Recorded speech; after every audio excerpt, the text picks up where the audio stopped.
In this video, we're going to look at an example from the homework in Experience 12. Here, they've given us a data set. I do not think we need to take this to Google Sheets or Excel, but this is representing the number of years since 1995 and the number of retail sales in billions of dollars. Woof. So it appears that this business is doing good, right? Sales are going up and up, positive correlation. And they've given us a model for this data. Now they're not using the letters X and Y, they're using T for time. And F is a function of time.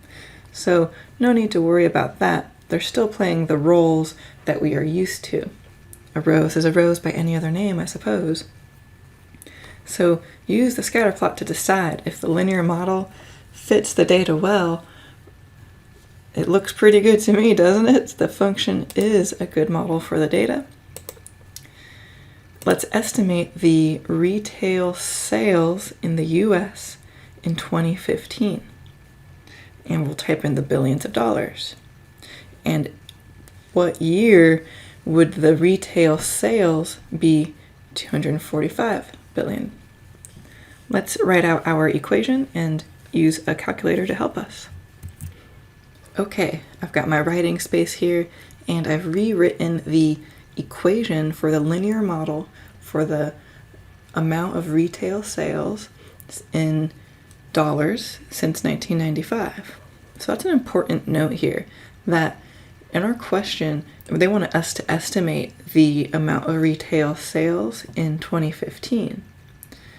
So we are not going to plug in 2015 here, because we want to plug in 2015. Well, how many years after 1995 is that? Wasn't that 20 years later? So that's what we need to plug in to T here, is not 2015, but 20. So let's write that down. I'm going to say Y. I guess we could even say the predicted Y. That's more appropriate. 9.44 T, but I'm plugging in 20 plus 84.182. Okay, I've opened up our calculator. 9.44 times 20 plus 84.182 looks good. Our estimated billions of dollars is approximately 272.982 billion. All right, so we'll type that in here in a moment, but let's answer the next question, which asks, use the model to predict the year in which the retail sales will be 245 billion. In this question, we were actually given the Y value, right? So when we go back to our equation, I'm going to plug in that 245 billion into the Y.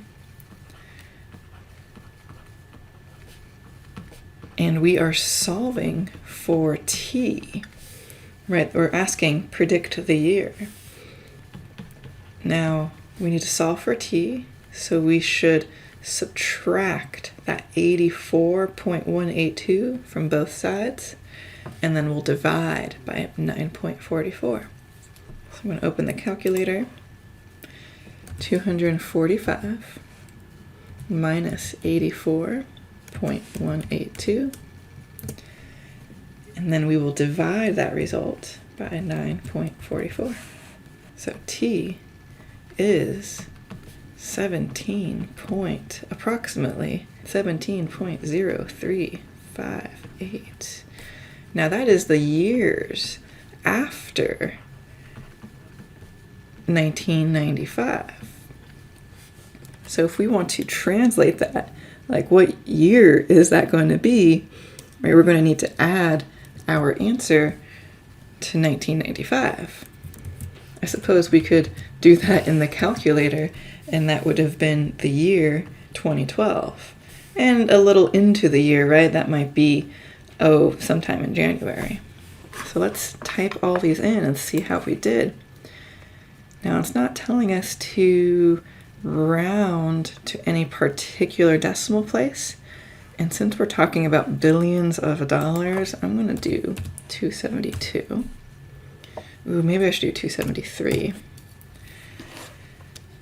And the model to predict the year, so the year would have been 2012. Very good.